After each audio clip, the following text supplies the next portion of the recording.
melindungi anak-anaknya Jokowi yang makan maju sebagai pejabat. Itu yang disampaikan oleh Sekjen PD Perjuangan Hasto Kristianto. Terbukti nggak itu, Bang Ferdinand? Ketika utusan Jokowi mendatangi beliau. Apa sedikit Pak Jokowi? Ya memang semua keributan bangsa ini sekarang Jokowi. Lupa tidak Anda bahwa 10 tahun pemerintahan Jokowi adalah menjadi bagian penting dari Partai Demokrasi Indonesia Perjuangan. Apa kalian tidak menikmati pemerintahan itu? Betul. Jangan gara-gara Anda berarti itu tidak fakta. mencatat data. Loh, kenapa tidak pakai Berapa data? orang Menteri PD Perjuangan Saya bagian 2019. Nah, saya tanya berapa orang Menteri PD Perjuangan di Banyak, Jokowi? lebih dari 5 berapa orang. Coba jawab saya. Saya mau tanya. Coba jawab saya berapa orang PD Perjuangan menterinya? Lebih dari 5 orang. Gimana? Seru kan nonton episode dari Rakyat Bersuara? Sebelum kita lanjut, jangan lupa like, komen, dan subscribe official YouTube dari Okezone. Kalau udah, sekarang kita lanjut yuk nonton Rakyat Bersuara. Sekedar klarifikasi aja supaya kita juga menempatkan diskusi itu secara sehat ya. Artinya yang sering kami katakan bahwa apapun yang terjadi di Republik ini sekarang semua salahnya ke Pak Jokowi.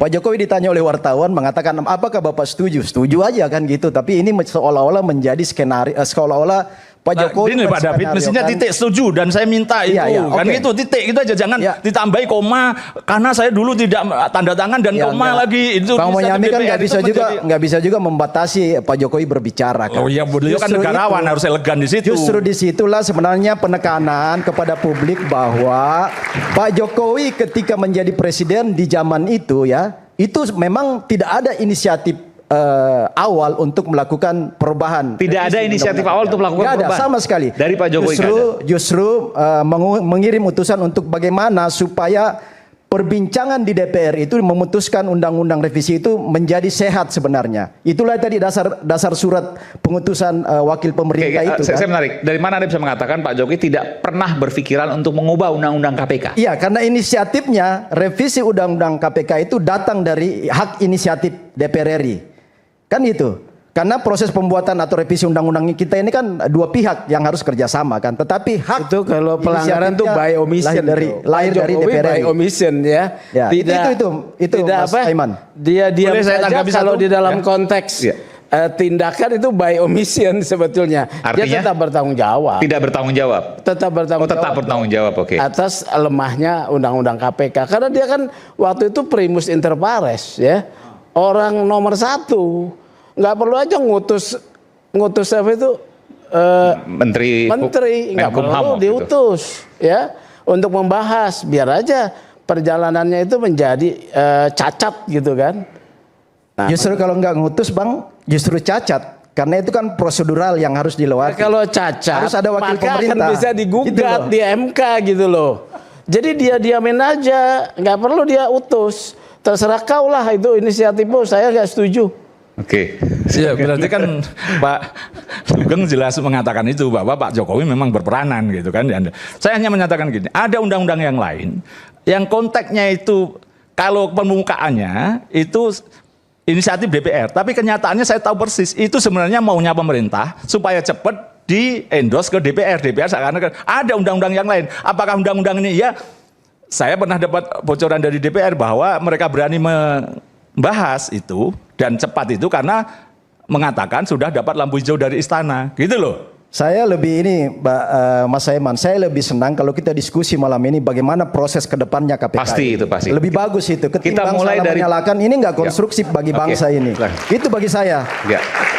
Saya setuju Bang Sugeng tadi, nggak ada lagi urusan Pak Jokowi. Kalau mau kita berdebat di sini atau berbincang, melakukan diskursus untuk bagaimana membuat KPK kuat ke depan. Di sini ada Bang Saud yang mantan pimpinan KPK yang pasti punya gagasan-gagasan yang brilian untuk itu.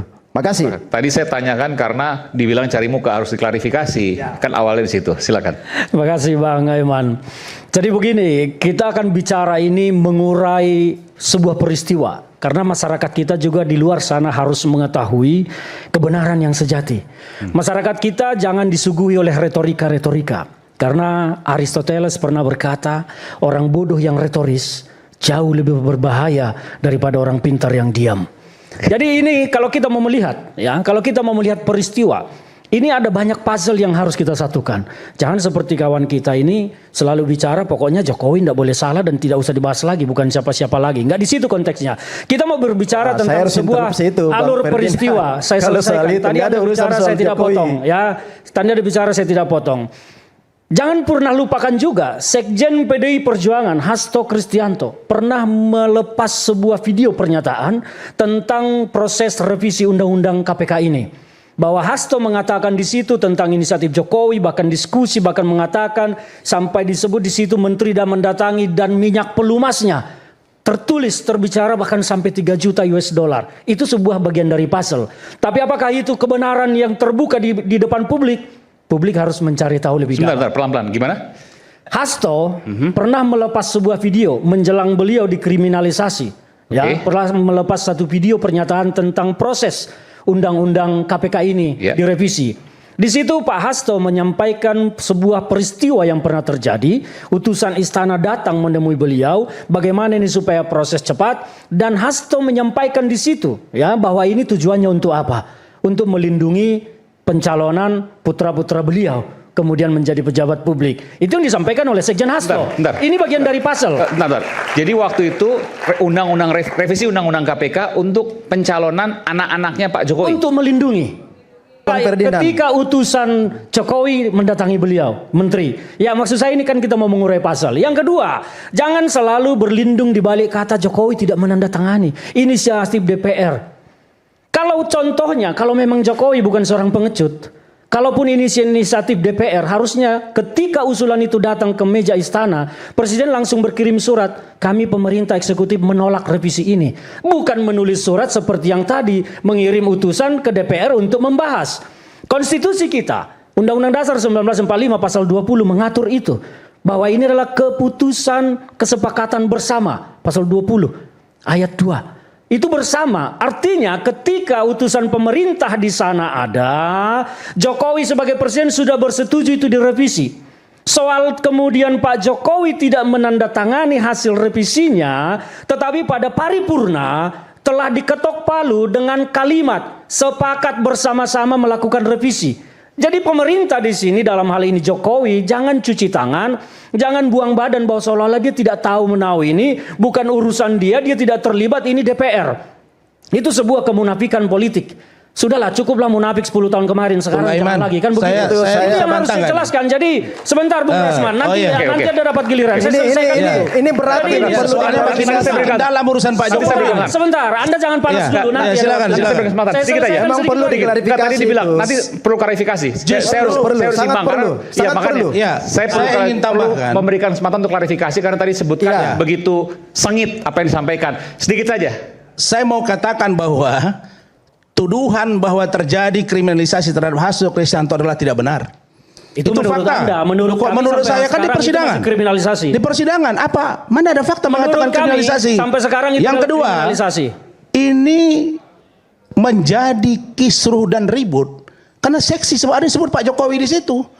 Seolah-olah Pak Jokowi cuci tangan. Ya. Nah, kalau saya boleh berbahasa, Bang Ferdinand, kita ini sahabatan. Ya. Yang saya mau katakan adalah apa-apa sedikit Pak Jokowi. Ya memang semua kerebutan bangsa ini sekarang Jokowi. Lupa tidak Anda bahwa 10 tahun pemerintahan Jokowi adalah menjadi bagian penting dari Partai Demokrasi Indonesia Perjuangan. Apa kalian tidak menikmati pemerintahan itu? Betul. Jangan gara-gara waktu 1 tahun. Konteks menikmati ini apa dulu yang mau Anda sampaikan? Kabinet lebih banyak.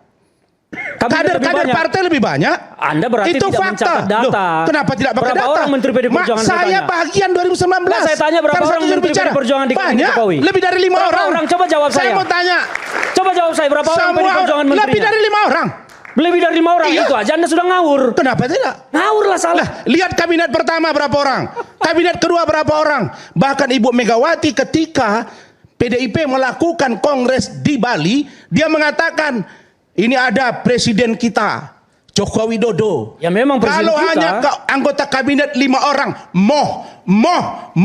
kata PDI Perjuangan. Kalau saya mau melihat bahwa PDIP justru orang yang paling bertanggung jawab jika ada sesuatu yang sekarang menyenggol Pak Jokowi Ma'ruf. Ini cuci tangan lebih jauh lagi dari Jokowi ke partai. Seolah-olah negara kita ini menjadi negara parlementer. Padahal negara kita ini bukan parlementer. PDIP itu adalah legislatif. Anda harus bedakan mana legislatif, mana eksekutif. Kalau pemahaman Anda saja gagal di situ, Anda sudah akan sesat pernyataan Anda kemana pun. Jawaban ini akan kita sampaikan nanti selepas jeda. Tetaplah bersama kami di Rakyat Bersuara.